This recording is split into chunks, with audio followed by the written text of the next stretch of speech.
Bom dia, meu grupo é composto por Arthur Carvalho, Cristilene Santos, eu, Mayara Neves e Natan Soares.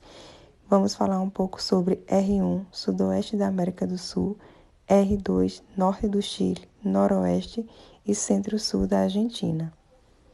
A região apresenta um ciclo de precipitação onde a sua maior concentração de chuvas é durante o período de inverno e sua maior período de seca é no período do verão. R1 é a área nomeada como Sudoeste da AS. Essa área abrange o território do centro-sul do Chile e extremo oeste do centro-sul da Argentina. As precipitações nessa região se tratam de uma célula quente posicionada no anticiclone subtropical do Pacífico Sul. Então, se do inverno se dá por conta dos invernos mais chuvosos, se dá o fato de que durante esses invernos a chuva, os ventos quando estão vindo para a região para a região das cordilheiras dos Andes, eles acabam sendo forçados a ascender para passar pela montanha, passando por um processo de resfriamento, o que acaba resultando em chuvas. Durante o verão, os anticiclones acabam sendo inibidos, o que não ajuda na formação de nuvens na região, o que faz com que eles passem por um certo período de seca durante esses verões. O sul da R1, ela não sofre a ação desses eventos, o que faz com que ela desenvolva ondas baroclínicas que atuam como se fossem fontes para um sistema de baixa pressão. Esse sistema acaba atuando na regulação da chuva do ano, tornando ela bem homogênea. Bom dia, agora eu vou falar um pouco sobre R2. Bom, as regiões que são formadas pelo norte do Chile, noroeste e o centro-sul da Argentina são o R2. Embora o R2 ele também se estenda por diferentes latitudes de 20 graus sul a 55 graus sul. Ele tem um ciclo anual de precipitação similar, sendo a precipitação ela é praticamente homogênea ao longo do ano e com baixos totais de pluviométricos. O R2 ele se estende por uma ampla faixa de latitudes, ou seja, diferentes mecanismos explicam os baixos totais pluviométricos nos setores norte e sul desta região. No setor norte, os movimentos subsidentes dos Alpes são responsáveis pela baixa taxa de precipitação. Com isso, há a existência daquele deserto conhecido como Atacama, que é o mais árido do mundo e está localizado na região norte do Chile. Então, dando continuidade agora ao setor sul da R2, falando um pouquinho agora sobre a região sul e sudeste da Argentina. Então, como esse setor está localizado no lado do sotavento dos Andes, o escoamento de oeste que transpõe a cordilheira chega seco nesta região, pois a topografia induziu a precipitação na R1.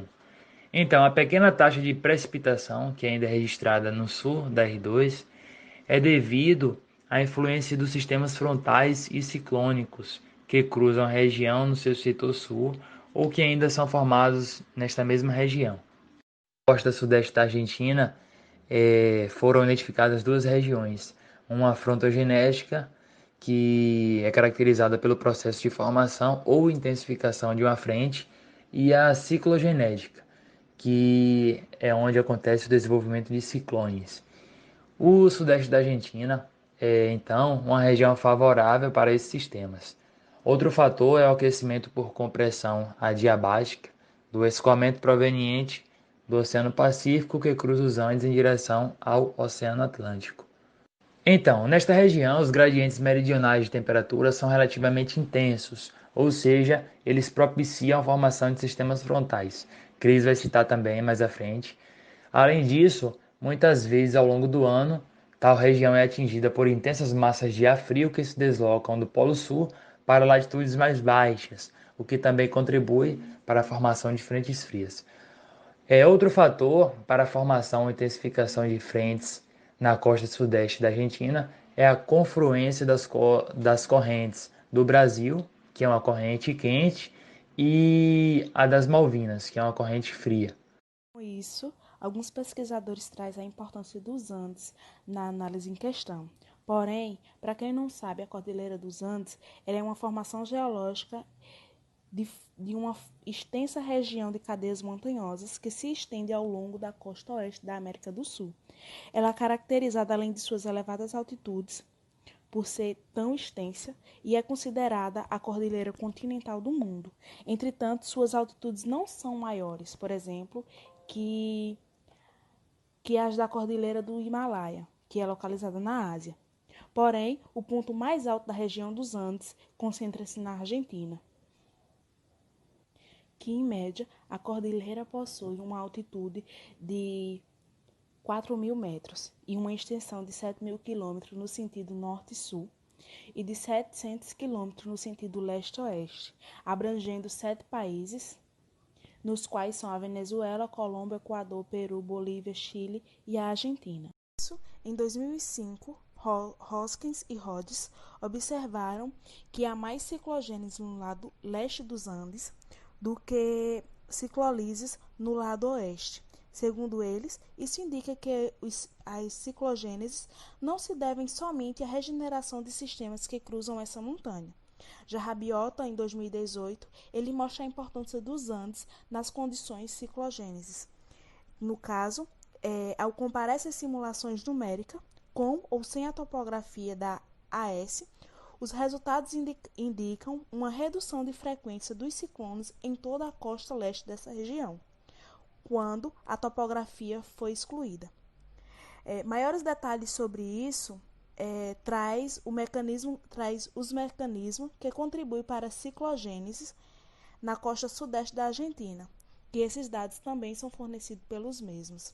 Alguns autores, outros pesquisadores, como Peixoto, traz que os gradientes meridionais de temperatura são relativamente intensos, assim proporcionando uma formação de sistemas frontais, que além disso, muitas vezes ao longo do ano, a tal região atingida por intensas massas de ar frio pode se deslocar do Polo Sul para as latitudes mais baixas, o que também contribui para a formação de frentes frias. Um outro fator que contribui para essa formação ou intensificação dessas frentes nas costas sudeste da Argentina é a corrente quente, a corrente de ar quente vinda do Brasil. De uma correção, esses dados apresentados por Rabiota, eles foram em 2008 e não em 2018, como eu tinha falado lá no início.